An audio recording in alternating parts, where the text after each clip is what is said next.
they understand that if they make a mistake with you, they lose all the referrals I would give them. And so a big part of this is you have to have an answer for people about why you're directing them. Like yes. Referral process, you are not a dictator. And so the number one thing is you have to control the process. But here's the other beauty. When I call yes. you, when I'm referring somebody to you, you now from the very beginning are happy with me. Right? Yes. And so literally, not only does the person that's given the referral have the most risk, they also have the most opportunity. Yeah. We're looking at it as a system.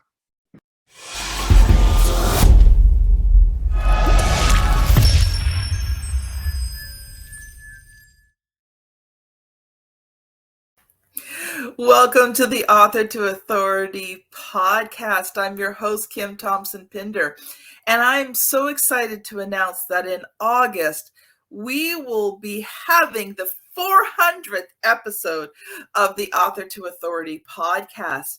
And in celebration of that, I have decided to do the top 25 episodes of the Author to Authority podcast for the whole summer. And we will celebrate the 400 about mid-August, so there'll be a couple of episodes after that. And I chose these episodes because they were the ones that I just personally felt were the ones that gave tremendous amount of value, that were going to help you as an entrepreneur, a professional, a speaker, a coach, to move your business forward. These were value-packed episodes that are just going to give you action steps that are just going to really propel you to the next level. So I'd love for you to sit back, relax, and enjoy this top 25 episode.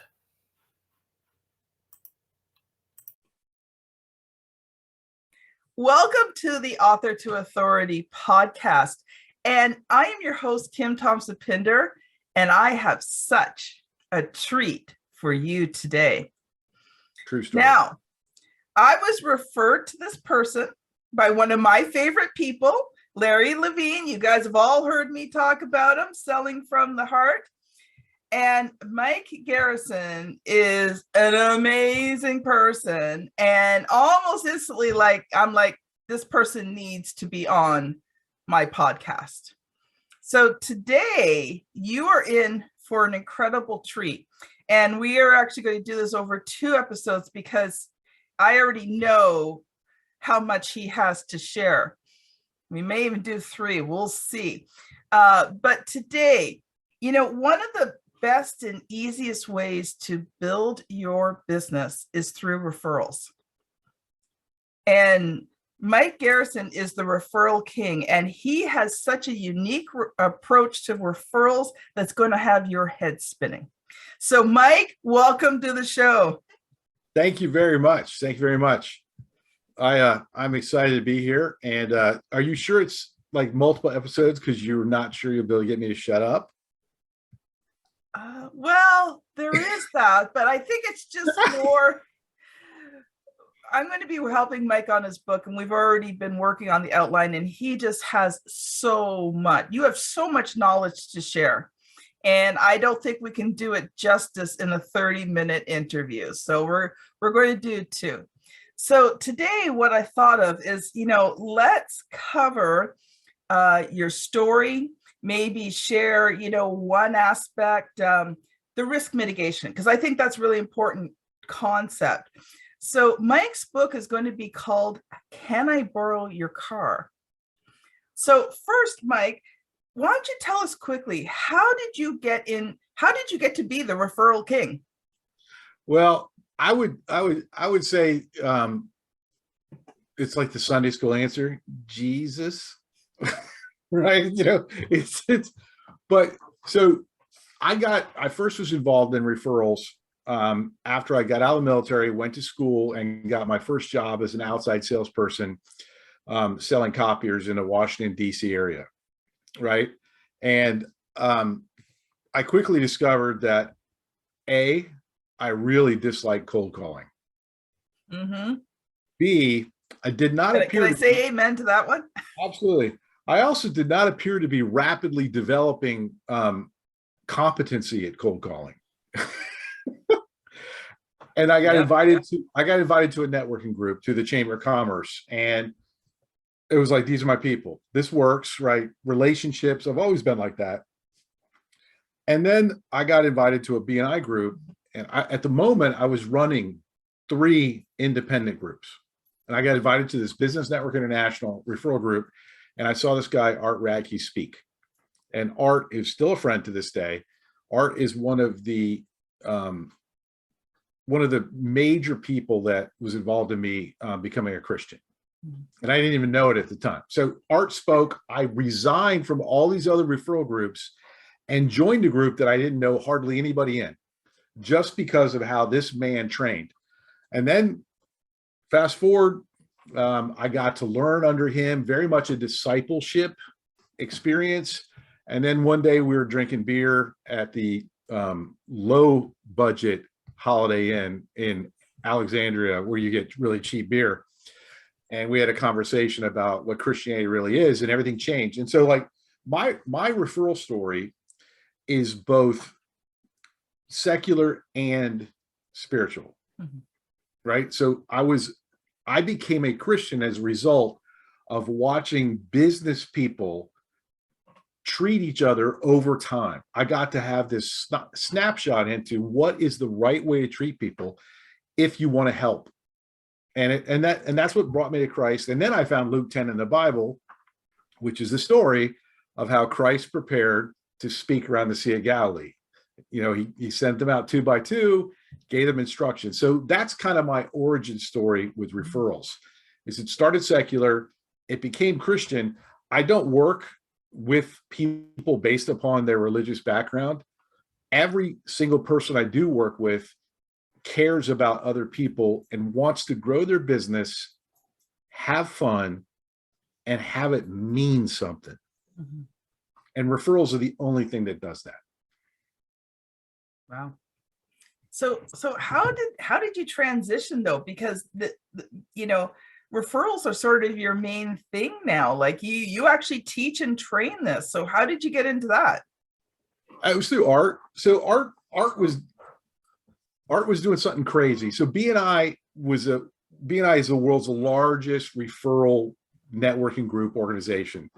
And I used to be on the international board. I owned multiple franchises, thanks to Art's mentoring.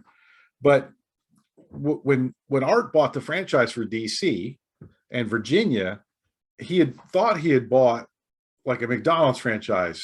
And then he figured out it was a popsicle stand. And the person that had owned it before him, number one, all the groups had quit. Like Art paid all this money for a business, only discovered that all the stores had been burnt to the ground, and there were only a couple of groups. And so Art, like, his family was up in Cape Cod, Massachusetts, and he was living out of a car down in DC. And he had to differentiate. He couldn't just show up every 6 weeks to the meeting, deliver a 10-minute presentation, have it work. And so right when I joined BNI, and it was a God thing, it was absolutely prevenient. Art was desperate, and he started doing training, and no one was doing training. Like, the only training you got in BNI before Art got started, and then Art trained me, we changed the entire company. The only training was a semi-annual officer training. Yes. Right. And then within the group, one of the group members who were paying an annual membership, usually on the officer team, would then do an orientation. Okay. Yep. 15 minutes. And Art was like, not good enough. So he started doing once a month, right? Once a month, open-ended Q&A stuff. And the first night we bought pizza and a bunch of beer, and we spent 4 hours having him help us grow our business. Everyone that went to that training went out and got sales within a week. That is good training. I would submit to you that I consider Art and also Joanne Black from No More Cold Calling. I consider Art and Joanne Black to be at a different level above me.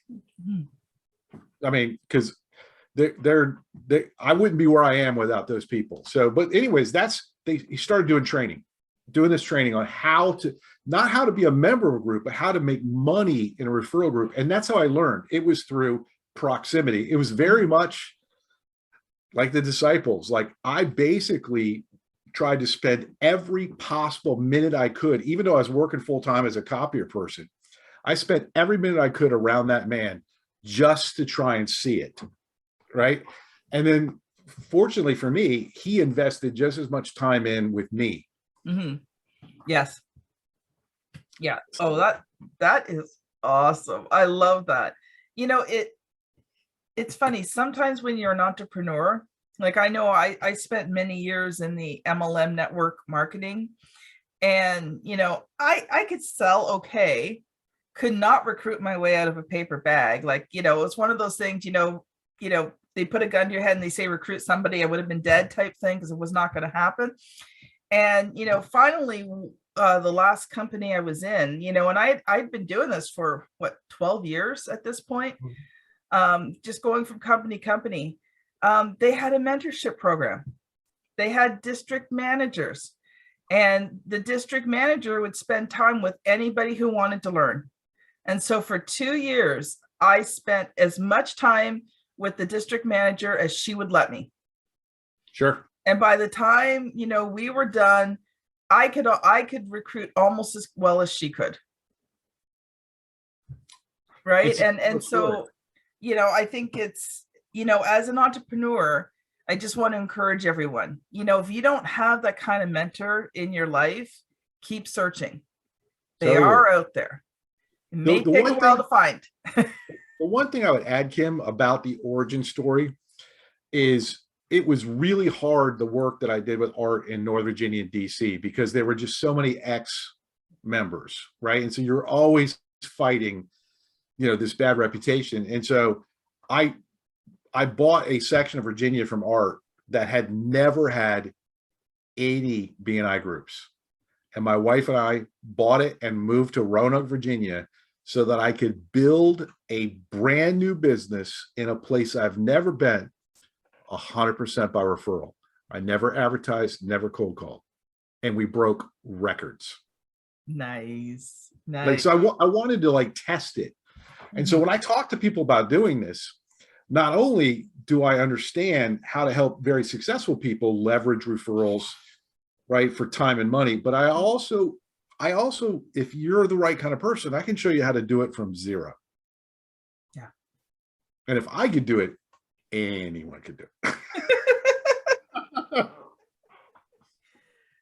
Oh, that is so awesome.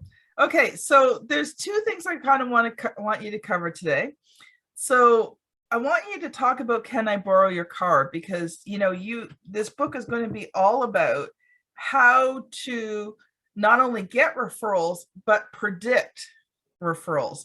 So the two things that, you know, I kind of want to talk about in our time left is, you know, talk about the Can I Borrow Your Car concept, and then talk a little bit about the risk mitigation process. Because, you know, I think that's one of the essential keys of the Can I Borrow Your Car concept. Absolutely. So Can I Borrow Your Car, like most of my great ideas, happen by accident. And so one of the things that you do when you're a BNI director is you're going around traveling and you're speaking at meetings of BNI groups in your franchise. Mm-hmm. And I had to substitute for somebody in my organization at a meeting where I didn't really know anybody. And the only person I did know did not like me, right? He respected me, but he did not like me. And, you know, we were good in that regard. And I showed up to this meeting. I knew it was going to be rough because it was in a very small town, as in a stop sign. Like, that was it. Very small town. And I'm not going to say everything because it's in the book. You have to buy it. But I showed up and I knew, like, I was wearing a custom bespoke suit, you know, and I knew this is going to be perhaps not the most eagerly anticipated presentation these folks had ever had. So I walked in, and the second I walked in, I knew I was right. I was like, okay, like they didn't trust me. And I had noticed on the way in that there was a really beautiful classical car parked outside. And I'm like, I threw out my whole script of what I was going to say because I knew they didn't want to hear it. And I literally said, hey, look, you guys don't know me. I don't know you. I'm here because I have to speak anyways, and you have to listen. So how about instead of me telling you like how smart I am, how about if I just ask you a question? And they're like, okay. I said, like, I saw this beautiful car on the way in. I don't know jack about cars. Is that like a nice car? And everybody's like, oh my God. It's like, like, and to tell you just how little I care about cars, like I have no idea what kind of car it was. I don't care. Like I'm not a car person, but man, they were. And the car was worth like $100,000. It was like unbelievable. And I'm like, does it run? But anyways, I said, okay, well, let's do a little referral training. Can I borrow your car? And the guy's like, no. Yeah. And I'm like, seriously, man, can I borrow your car? And he's like, bleep, no, you can't borrow my car. I don't know you. I don't trust you. And I don't like you. Straight. That's exactly what he said. I'm like, fair enough. Fair enough. Like, I get that a lot. They all laughed. I said, let's pretend you let me borrow your car. He's like, I said, no, just pretend. Like the quicker you let me get through this, the quicker I'm out of here, and everybody got nice. Right? And so I said, so what would happen if I borrowed this classic car of yours? Like if you were foolish enough to let me drive it. I said, for the record, I'm not a good driver. Like if you like cars, you shouldn't let me borrow a classic car. If it's a relationship, it's different. But I said, I borrow your car, I bring it back late to your house. It's got a big scratch in it. One of the tires is flat. One of the windows is broken. He's like, I would shoot you in my front yard. The only reason I wouldn't shoot you in my car is it might damage I would shoot you and then I would piss on you and then light you on fire. And I'm like, okay, I feel you. I said, okay, like, okay, that's a big difference between Canadians and Americans, man. I said, we have clarity. Hey, I saw Fargo and that's like Canada Light, I think. Anyways, so anyways, sorry, I'm just, it's worse. So anyways, I said, you kill me. I said, what if I brought it back and it had been detailed by one of those high-end auction places? He goes, oh yeah, and he named some auction. I have no idea what it's called. I said, and are there a couple parts you haven't been able to find? He goes, yeah. I said, what if I had those parts boxed up for you? I wouldn't have them installed because I know you want to do them yourself. Right? And he stopped the presentation, reached in his pocket, Kim, and held out the keys. He said, want to borrow my car? In 10 minutes with someone I didn't know, I went from I will pee on you while I light you on fire to take my car. Yeah. And it's not about a trick or a technique.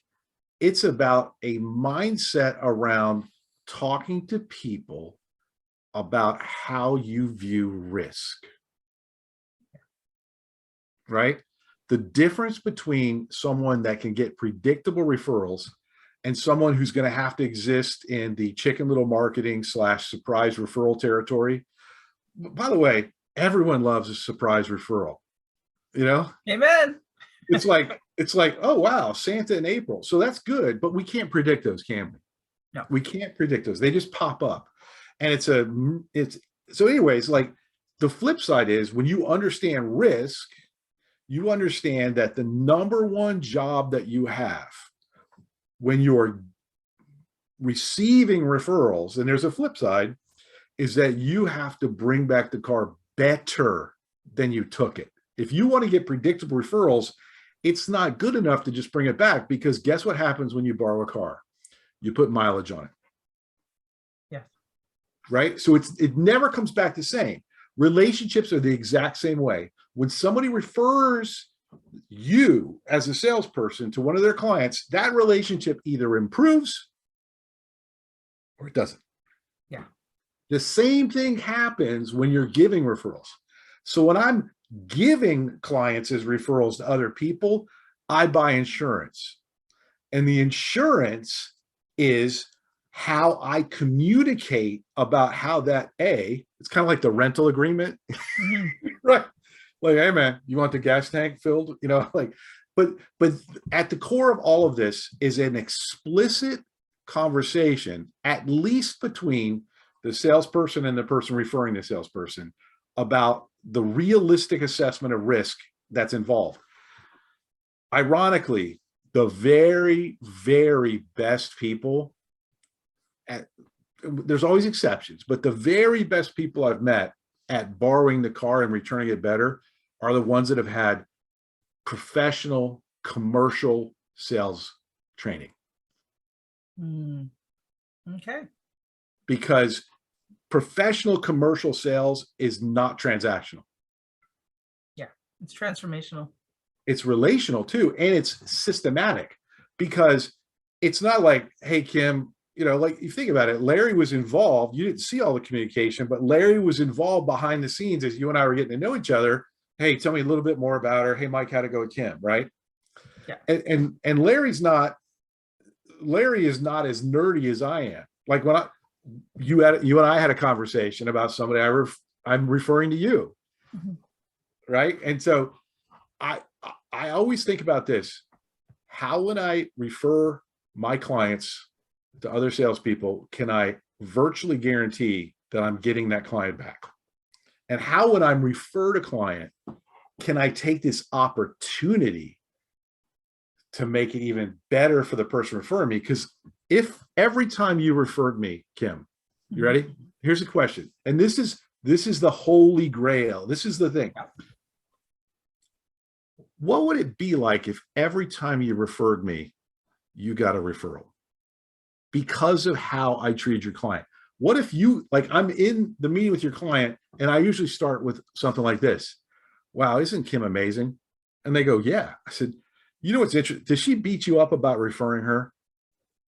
And the answer is always no. Oh, it's always no. I said, yeah, I know what it's like, but do you think we could take a minute and just kind of brainstorm about like how we could help this person that is helping both of us?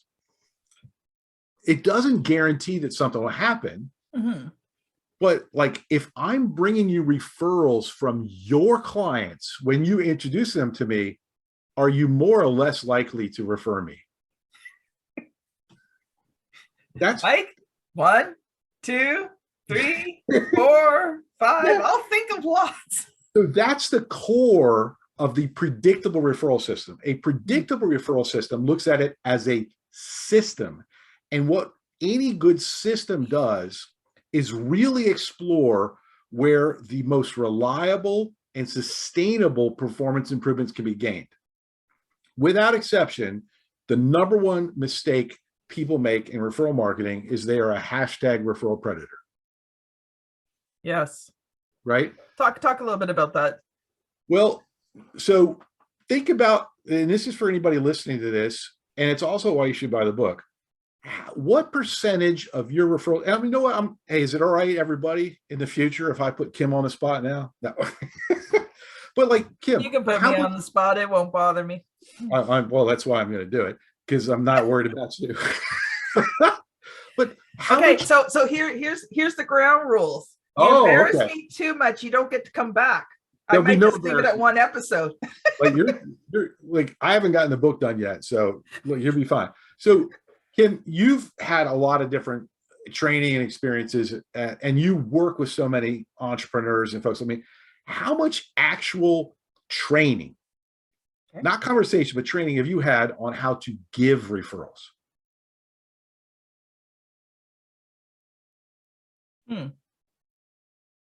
Not conversations, but like module 1, module 2, module 3. This is how we give referrals. Never. I just do it because I love giving. Right. This is why we can't predict your referrals. True. Right. And Very so, true. and by the way, this is why referrals aren't for everyone. I always tell prospective clients, hey, look, not everyone will enjoy the process of really going into referrals, right? Because there's nothing wrong with just saying, you know what, Mike, I'm going to do other forms of marketing and I'm just going to be really happy when people refer me because I do a good job. And I'm like, sweet. Hey, that's cool. Like nothing wrong with that. But the clients I work with, which are almost always financial advisors, not only are referrals profitable for them, but one of my clients makes $30,000 every time he's introduced, not closing sales, but the actual referral introduction we have measured. The introduction, whether it closes or not, is worth 30 grand when you look at the system. Wow.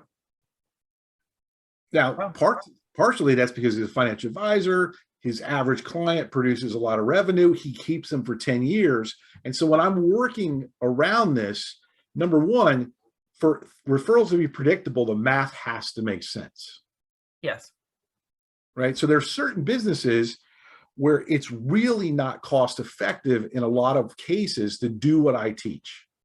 Right. You're better off, like you run a Planet Fitness, like hiring me as a referral consultant is a terrible idea. Yeah. You know, because you're just not going to have the margin per transaction. People like you, referrals are a good idea, and having a referral system may or may not be something. The other thing, are you ready? I'm ready. You can't be successful. You cannot get predictable referrals if you are not inherently curious. I'm in. I'm curious. Yeah. And the reason being is it's not a binary experience. Yeah. You know, you can't push a rope. And so mastery at the referral level is really accepting people where they are right now. Because the biggest mistake people make is they go, well, that person is in X profession. They're going to be a great referral source. Well, what if they don't like giving? Yeah. Yeah. Like, you could be a great CPA. You could be a great CPA and be the world's worst referral source for a financial advisor because you don't like talking to your clients about somebody else because you're afraid. Yeah. So does that make sense? Yeah, it does. And actually perfect timing. We got about 5 minutes left. So talk about the risk mitigation process. So, you know, if you're watching this on the video, behind him on the wall, he's got a whiteboard with a triangle. So I want him to explain this triangle and, you know, why risk is such an important concept in Can I Borrow Your Car? Absolutely. So the number one thing you have to, so if you're not watching, just draw a triangle. At the top of the triangle, put your name. You're the person being referred. On the bottom left, put prospect. On the bottom right, put referral source. So within that triangle, it's a triad relationship. I'm a Christian. I like triads. I like Trinity. I like these things. Right? Yeah, three chord. Anyways, and I like Proverbs a lot. So, but when you look at it, the person that has the most risk in that, by the way, I come at things from a speech communication background. That's what I studied in college, where you diagram out communication and relationships. The person referring the prospect to the salesperson has the most exposure to risk out of anyone. And when I say, can I borrow your car? The entire system is about reducing risk for everyone in the three-way, but most especially the person doing the introduction. Because not only can that person lose a relationship with you, the salesperson, they can lose a relationship with a client and lose business, and it happens. Yeah. Everyone that's been in business long enough has lost a good client because some person, I had to go down the list a little bit, Kim, some person was irresponsible, right? So one of the big things that you and I have been talking about as we build out the book is about how when I'm giving referrals, I establish communication protocols. I actually explicitly talk about how I manage risk. Mm-hmm. So for example, you ready? Here's the number one way for you to make sure when you let somebody borrow the car, it comes back to you.